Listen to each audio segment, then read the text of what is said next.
ఈ దేవుణ్ణి ప్రేమించేటువంటి ఈ పరిమాణంలో అందరూ ఒకే కొలతలో ప్రేమించరు. యేసు ప్రభుని చేర్చుకున్న ప్రతి ఒక్కరూ ఆయనను ఒకే విధంగా ప్రేమించలేదు. ఓసారి ఓ పరిసయ్యుడు యేసు ప్రభుని తన ఇంటికి ఆహ్వానించాడు. యూదుడు పరిసయ్యుడు తన ఇంటికి ఆహ్వానించాడు. యేసు ప్రభు వచ్చి కూర్చొని ఏదో మాట్లాడుతున్నాడు. అతను కూడా కూర్చొని ప్రభుతో మాట్లాడుతున్నాడు. శిష్యులు అలాగున్నారు. ఎక్కడి నుంచి వచ్చిందో ఒక ఆమె, ఊరు మొత్తం కలిసి ఆమెకు ఒక పేరు పెట్టారు. ఊరు మొత్తంలోకి పాపి, ఇంత చెడిపోయిన మనిషి, ఇంత పాపాత్మురాలు ఈ ప్రాంతంలోనే లేదు. పాపాత్మురాలు, వేరే పేరైతే ఏం చెప్పబడలేదు అక్కడ. ఒకటే పేరు, పాపాత్మురాలైన స్త్రీ. ఆమె ఎలా తెలుసుకుందో ఎలా వచ్చిందో మొత్తానికి పరుగు పరుగున వచ్చేసింది. వాళ్ళు వీళ్ళు అడ్డగించే లోపే అలాగిపోయి యేసయ్య పాదాలు పట్టేసుకుంది. యేసయ్య పాదాలు పట్టుకొని ఆ పాదాలు ముద్దు పెట్టుకొని బోరు బోరున ఏడుస్తూ కన్నీళ్లతో ఆయన కాళ్ళు గడుగుతుంది. యేసు ప్రభు ఏం అడ్డగించలా, మౌనంగా చూస్తున్నాడు. తల వెంట్రుకలతో కన్నీళ్లతో నేను కాళ్ళు గడిగి తన కురులతో ఆ కాళ్ళు తుడుస్తుంది. ఆ పాదాలు ముద్దు పెట్టుకుంటుంది. యేసయ్యా యేసయ్యా యేసయ్యా యేసయ్యా అని ముద్దు పెడతా ఉంది. ఆయన చూస్తూ ఉన్నాడు. యేసు ప్రభుని తన ఇంటికి ఆహ్వానించాడే పరిసయ్యుడు, ఆయన పేరు సీమోను. ఈయన మనసులో అనుకుంటున్నాడు. ఏమనుకుంటున్నాడంటే, ఈయన ప్రవక్త అనుకొని ఆహ్వానించాను ఇంటికి, దైవ కుమారుడు అని చెప్పుకుంటున్నాడు, ప్రవక్త అని జనం నమ్ముతున్నారు. దేవుడు దైవ కుమారుడు సంగతి అట్టుంచి అసలు కనీసం ఇతను ప్రవక్త అయినా అవుతాడా కాడా? కనీసం ప్రవక్త అయితే ఆ వచ్చింది ఎంత పాపిష్టిదో, ఎంత నీచురాలో, ఎంత దుష్టురాలో తెలీదా? అలాగొచ్చి పాదాలు పట్టేసుకుంటే ఆ అంటరాని దాన్ని, ఆ అసహ్యురాలని, ఆ పాపాత్మురాల్ని ముట్టనిస్తున్నాడేంటి అని మనస్సులో అనుకుంటున్నాడు.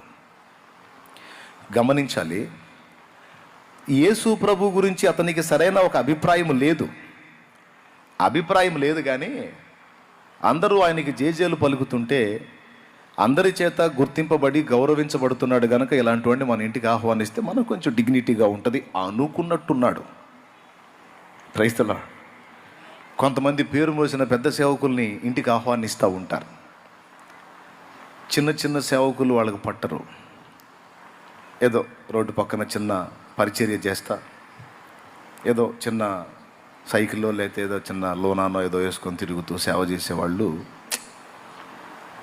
వాళ్ళు సరైన వ్యక్తులు కాదు. ఇతనికంటే బాగా పబ్లిసిటీ ఉంది, ప్రజల్లో గుర్తింపు ఉంది. అలాంటి వాడు మన ఇంటికి వచ్చినా మనకు కూడా ఒక హుందాతనం కదా, రెస్పెక్ట్ కదా, గౌరవనీయత కదా. ఆ దారిని పోయే వాళ్ళని, ఆ సామాన్యుల్ని కనీసం కొత్త ప్యాంటు తొడుక్కోవడానికి కూడా లేక చినిగిపోయిన ప్యాంట్లు కట్టుకునే స్థితిలో ఉన్నాయన మంచోడైతే దేవుడు ఎందుకు ఆశీర్వదించాడు? ఏదో పనికిమాల బుద్ధులు ఉంటాయి కాబట్టి ఆ బతుకట్ట బతుకుతున్నారు. కాబట్టి ఇలాంటి వాళ్ళది మన ఇంటికి పిలుచుకుంటే మనం ఉన్న పరువు పోతుంది. మన ఇంటికి ఎవరైనా రావాలంటే రేంజ్ ఉండాలి అని ఒక రేంజ్ కలిగిన పర్సన్ మన ఇంటికి రప్పిస్తే ఆ హుందాతనం వేరు అనుకున్నాడో ఏమో. యేసు ప్రభుని గూర్చి సరిగా ఎరగకయే, ప్రభువా నీవు కనికరం కలిగిన యెడల నా ఇంటికి రండి, నా ఇంటిని పావనం చేయండి అన్నాడు. యేసు ప్రభుని హృదయంలోకి చేర్చుకునే వాళ్ళల్లో కొంతమంది ఈ తరగతికి చెందిన వాళ్ళు ఉంటారు. కాస్తో కోస్తో ప్రేమ ఉన్నట్టుగా కనపడతారు కానీ ఆయనను గురించి పూర్తిగా తెలుసుకోవటానికి ప్రయత్నం చెయ్యరు. చూసారా, యేసు ప్రభుని పాపాత్మురాల్ని ఇద్దరిని తేడా అనుకున్నాడు. ఆమెమో పాపాత్మురాలు, ఆ పాపాత్మురాలు వచ్చి ఇతని పాదాలు పట్టిందంటే ఇతను కూడా సరైన పర్సన్ కాదు, ప్రవక్త కాదు. వీళ్ళిద్దరు తేడానే నేనే బెస్టు, పరిసయుణ్ణి, పవిత్రుణ్ణి, శుద్ధుణ్ణి. ఇది అతని ఫీలింగ్. ఎంతమందికి అర్థమైంది? హల్లెలూయా. మరి యేసు ప్రభు గురించి సరైన అవగాహన లేకుండా ఎలా చేర్చుకున్నావా? ఎట్లా ఆహ్వానించావు ఇంటికి? అంటే బాగా ప్రజలు ఫాలో అవుతున్నారు కదా అతన్ని. అతను అలాంటి వ్యక్తి, గొప్పవాడైతేనే కదా ఫాలో అయ్యేది. అందుకని పిలిచాను. యేసు ప్రభుని అందరు నమ్ముకుంటున్నారు, గొప్పవాడైతేనే కదా, అందుకని నేను కూడా నమ్ముకుంటున్నాను. ఏడ్చావు వెర్రి మొహమా. అందరు నమ్ముకుంటున్నారని నువ్వు నమ్ముకున్నావు అనే మాట కాదు, అది కాదు నీ నోటి నుంచి రావాల్సింది. ఆయనను నేను ఎరిగి ఉన్నాను, ఆయనను నేను తెలుసుకున్నాను, ఆయన ఏంటో కొద్దిగా నాకు అర్థమైంది, దాన్ని బట్టి నేను ఆయన ఆహ్వానించుకున్నాను. పాపం ఇంటికైతే పిలిచాడు కానీ ఎరగల. కానీ ఆమె ఇంటికి పిలిస్తే యేసయ్య వస్తాడని ఆమె అనుకోలే. ఆమె కూడా ఆహ్వానించేది. కానీ ఆమె ఫీలింగ్ ఏంటో తెలుసా? నాలాంటి పాపాత్మురాలి గృహానికి, నాలాంటి పాపి అయిన మనుషుని గృహానికి పరిశుద్ధుడు వస్తాడా? అసలు మర్యాదేనా? ఆయన ఎక్కడుంటే అక్కడికి నేను పోవాలి. ఆయన గొప్పోడు, పరిశుద్ధుడు, నేను పాపిని. నా ఇంటికి రాయా అంటానికి కూడా నాకు అర్హత లేదు అని కుమిలిపోయి ఏడ్చుకొని ఉండబట్టలేక, యేసయ్య మీద పొర్లుకొచ్చిన ప్రేమను ఆపుకోలేక అలాగును పరిగెత్తుకొని పోయి ఆయన పాదాలు కౌగిలించుకొని ఏడ్చి కన్నీళ్ళు, ఎన్ని కన్నీళ్ళు వస్తే ఆ కాళ్ళు తడిసినాయి ఒకసారి ఊహించండి మీరు. ఎంత వేదన పడి, ఎంత రోధిస్తే కాళ్ళు కడగటానికి సరిపడా కన్నీళ్ళు వచ్చినాయి ఊహించండి. ఆ కన్నీళ్లతో కాళ్ళు కడిగి కురులతో తుడిచి ముద్దాడి ఆయన్ని సేవిస్తుంటే ఈ సీమోను ఇలా అనుకున్నాడు. వెంటనే యేసు ప్రభు సీమోను వైపు తిరిగి, సీమోను అన్నాడు, ప్రభువా, నీకు ఒక ఉపమానం చెప్తాను, సమాధానం చెప్పు. ఒకడు ఇద్దరికి అప్పిచ్చాడు, ఒకడికి 500 ఇచ్చాడు, ఒకడికి 50 ఇచ్చాడు.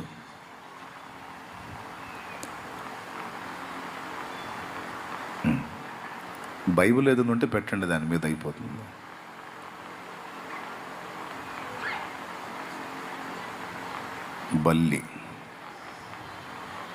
బల్లి చేసే లొల్లి. దేవునికి స్తోత్రం. పరిచారకులు ఎవరన్నా వెళ్ళండి తొందరగా అక్కడికి.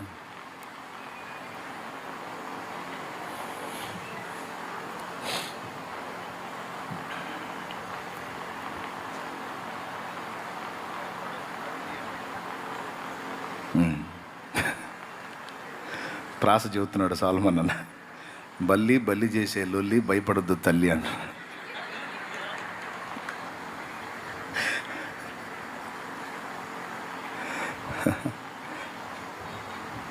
రైట్, విషయానికి వద్దాం. ఎక్కడొచ్చాగా? ఏదో చెబుతున్నావు మొత్తానికి.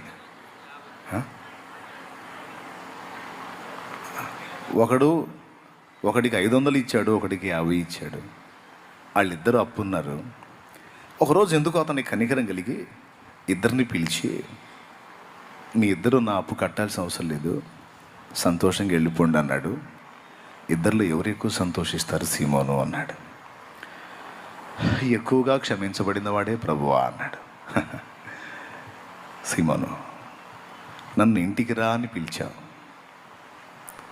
ప్రవక్తగా పక్కన పెట్టు, దేవుడిగా పక్కన పెట్టు, దైవ కుమారుడిగా పక్కన పెట్టు, ఒక యూదుడుగా నైనా నువ్వు నన్ను గౌరవించలేదు. ఒక యూదుడికి కనీస మర్యాదలు కొన్ని ఉంటాయి. ఇంటికి రాగానే కాళ్ళు కట్టుకోవడానికి నీళ్ళు ఇస్తారు. యూదుడికి నాకు ఇవ్వాల. పద్ధతి ఏంటో తెలుసా? ఒక యూదుడు తన ఇంటికి వచ్చేటువంటి అతిథులకి ఇంట్లోకి రాక మునిపే దాసుని ద్వారా పాదశుద్ధికి నీళ్లు పెట్టించాలి. ఓ పాత్ర ఉంటుంది, ఆ పాత్రలో నిలబడితే మరొక పాత్రతో నీళ్లు తీసుకొని అతని పాదాలు శుద్ధి చేసి అతిథికి. మనకు కూడా ఇక్కడ కూడా ఉంది ఆచారం. మన చిన్నప్పుడు, ఇప్పుడు పట్టించుకోవట్లేదండి, ఎవడు పట్టించుకోవట్లేదు అయ్యి.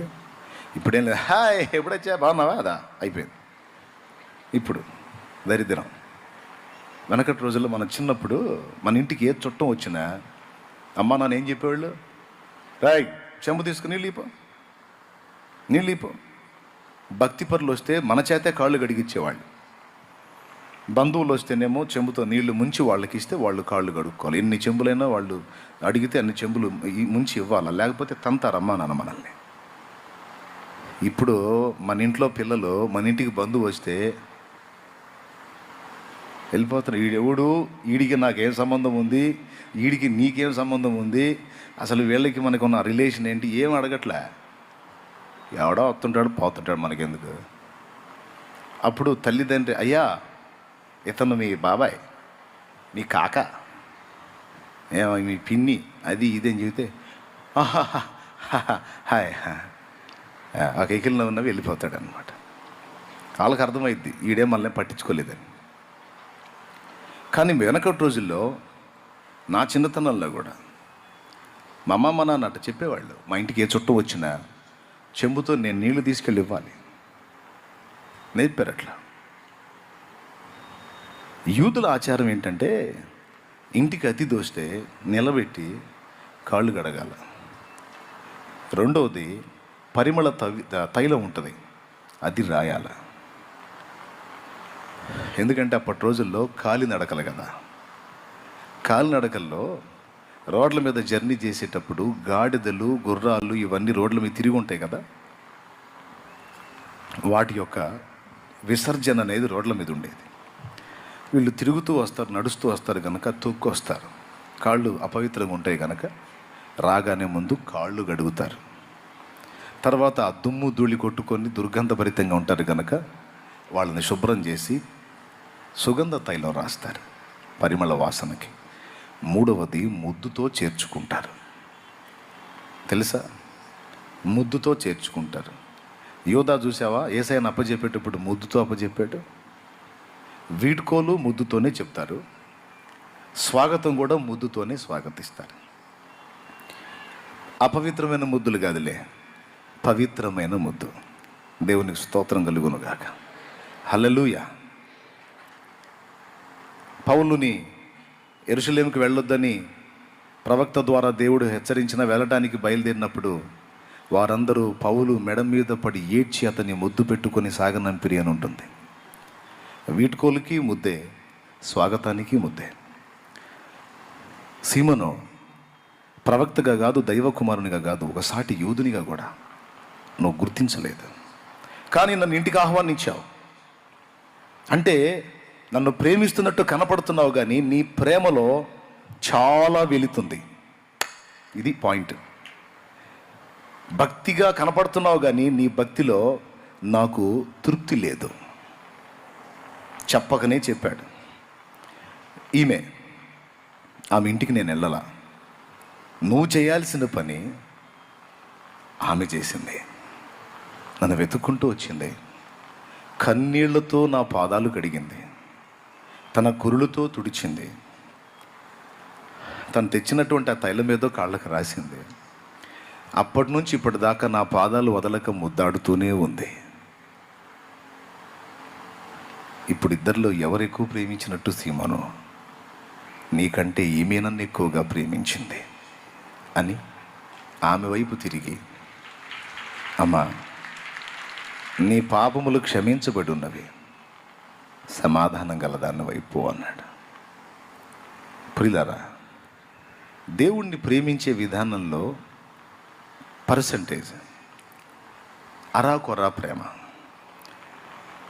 ఏదో కొంతవరకు ప్రేమించటం, కొంతవరకు కొన్ని విషయాల్లో లోబట్టం, కొన్ని విషయాల్లో విధేయత చూపటం, కొన్ని విషయాల్లో దేవుణ్ణి పక్కన పెట్టడం. ఇది కాదు. సంపూర్ణముగా ఆయనను ప్రేమించాలి.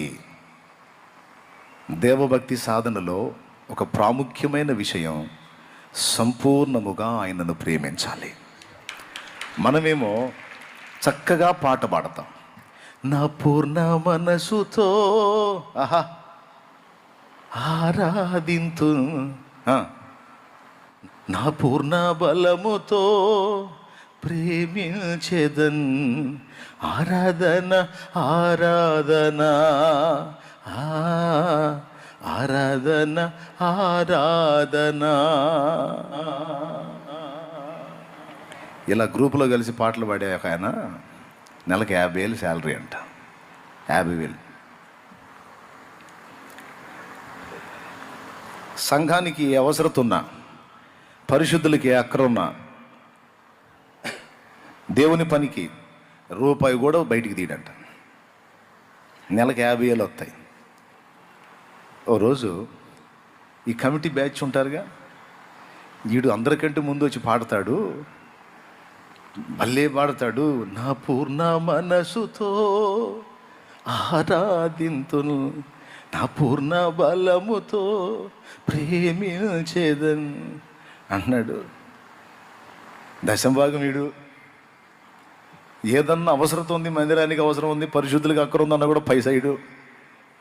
ఈసారి వదిలేదు లేదు, అతని ఇంటికి వెళ్దాం, లేదా అతను వస్తే అడుగుదాం అని ఫిక్స్ అయిపోయి అతని కోసం ఎదురు చూస్తే ఆ ఆదివారం వచ్చాడు. కోటం అయిన తర్వాత వెళ్తుంటే, అయ్యగారు వందనాలు అన్నాడు. వందనాలు ఏంటి అన్నాడు. ఏం లేదు, మన చర్చికి చాలా అవసరతలు ఉన్నాయి, సంఘ విశ్వాసులకు కూడా చాలా అవసరతలు ఉన్నాయి. మరి దేవుని సంబంధంగా మనం దేవుణ్ణి ప్రేమించి మనం పరిచర్యలో తోడ్పడాలి కదా. మరి మిమ్మల్ని చాలా రోజుల నుంచి గమనిస్తున్నాము, మీరేమో పెద్ద శాలరీ తీసుకుంటారు, నెలకి 50,000 శాలరీ వస్తుంది మీకు, కనీసం ఒక చందా కూడా వేసినట్టుగా కనపడరు, దశంభాగం ఇచ్చినట్టు కనపడరు. అందుకని ఈసారి మీరు మందిరానికి ఫలానా విషయంలో అక్కర ఉంది, మరి సహాయపడతారని అనుకుంటున్నాం అన్నారు. అప్పుడు అతను అన్నాడు, నాకు వచ్చే 50,000 శాలరీ కనపడుతుందా మీకు అన్నాడు. మరి అంతే కదండి, మీకు వచ్చేది నెలకి 50,000 కదా అంటే, అది సరే, నాకు ఒక తల్లి ఉంది, ఆమె కాళ్ళు పనిచేయట్లా, ఆమె మంచంలో ఉంటుంది, ఆమెకు నెలకి కనీసం 8 నుంచి 10,000 మందులకు ఖర్చు అయిద్దని మీకు తెలుసా? నాకు ఒక చెల్లుంది, దానికి ఒక భర్త ఉన్నాడు, వాడు తాగుబోతు వెధవ, ఈ మధ్యకాలంలో యాక్సిడెంట్ అయి చచ్చిపోయాడు. ఆ చెల్లికి 3 పిల్లలు ఉన్నారు. కనీసం ఆ అమ్మాయి కుటుంబ పోషణకి నెలకి కనీసం 15,000 రూపాయలు అయింది. ఆ సంగతి తెలుసా మీకు? నాకు ఉద్యోగం లేని తమ్ముడు ఒకడు ఉన్నాడు, వాడు చదువుతున్నాడు. వాడు చదవటానికి ఫీజుకి కనీసం నెలకి వాడి ఖర్చులకు కానీ వాడి ఫీజుకి కానీ 15,000 రూపాయలు ఖర్చు అయిద్దని మీకు తెలుసా? తెలుసా? అంటే ఒక్కొక్క మాట చెబుతుంటే వాళ్ళ ముఖాల్లో షేడ్స్ మారిపోతున్నాయి. అమ్మ, ఎంత విషాదం ఉందా ఇతని కుటుంబంలో, ఇతని ఫ్యామిలీ. ఆ అమ్మకి 10,000, చెల్లికి 15,000, తమ్ముడికి 15,000, మొత్తం కలపండి 40. అతని ఫ్యామిలీ. ఇక వీళ్ళ ముఖాలు రంగులు మారిపోయి, అరే తప్పు చేశామే పాపం, అతనికి వచ్చే జీతమే ఆలోచించాం కానీ ఇంత ఖర్చు పెట్టుకుంటున్నాడు, పాప అతనికి ఏమీ మిగలటం లేదని కనీసం ఆలోచించలేకపోయామని వాళ్ళు సిగ్గుపడి తల దించుకోబోతూ ఉండగా ఇతను ఒక మాట అన్నాడు. మా అమ్మకి ఎంత ఖర్చు? 10,000, చెల్లికి 15,000, తమ్ముడికి 15,000. ఎంత ఖర్చు? అలాంటి వాళ్ళకే నేను పైసా ఇవ్వను. ఆ స్థితిలో ఉన్నోళ్ళకే పైసా ఇవ్వను. నన్నా మీరు అడుగుతారు, అర్థమైందా నేనేందో అనేసరికి ఒక్కసారికి వీళ్ళ ముఖాలు ఇంకొక టైపులో మారిపోయినాయి. దేవునికి స్తోత్రం కలుగును గాక. హల్లెలూయా. ఏమనుకుంటున్నారు మరి? మళ్ళీ పాట ఏంది? నా పూర్ణ బలముతో ప్రేమించేదన్. ఒక అన్యుడు అన్నాడు, మీకు మాకు తేడా ఉందండి అన్నాడు. ఏంటి అంటే, మేమేమో అబద్ధాలు ఆడతాము, మీరు అబద్ధాలు పాడతారండి అన్నాడు. దేవునికి స్తోత్రం కలుగును గాక. హల్లెలూయా. మేము అబద్ధాలు ఆడతాము, మీరు చాలా అద్భుతంగా పాడతారు. అట్లాగా దేవుని ప్రేమించి భక్తి చేసి ఆయన సేవించే దానిలో వెలితి. నిజంగా వాక్యం ఏం చెబుతుంది? నీ పూర్ణ హృదయంతో, నీ పూర్ణ ఆత్మతో, నీ పూర్ణ బలంతో, నీ పూర్ణ వివేకంతో నీ దేవుడైన అద్వితీయ ప్రభువుని ప్రేమించు. ఇది నంబర్ 1. రెండవది, నిన్ను వలె నీ పొరుగువానిని ప్రేమించు. ఫస్ట్ ఆజ్ఞ నువ్వు ఫాలో అయితే రెండవది అసలు నీకు ఆజ్ఞనే కాదు. దేవుణ్ణి ప్రేమించగలిగిన వాడు మాత్రమే తన పొరుగువాన్ని యథార్థంగా ప్రేమించగలుగుతాడు. ఎందుకంటే సాటివారిని ప్రేమిస్తే దేవునికి ఇష్టం కనుక, దేవునికి ఇష్టమయ్యే పనులే చేయటానికి దేవుణ్ణి ప్రేమించేవాడు ఇష్టపడతాడు కనుక, మొదటి ఆజ్ఞను ఒకడు కరెక్ట్గా ఫాలో అయితే రెండో ఆజ్ఞను ఆటోమేటిక్గా నెరవేరుస్తాడు. అందుకే నేనంటాను, మనకి 2 ఆజ్ఞలు కాదు, ఒక్క ఆజ్ఞ అని. ఏమిటి ఒక్క ఆజ్ఞ అంటే? దేవుణ్ణి ప్రేమించు. ఆయనే చెప్పాడు, మీరు నన్ను ప్రేమిస్తే చాలా అబ్బాయి, నా ఆజ్ఞలన్నీ మీరు గైకొంటారు అన్నాడు.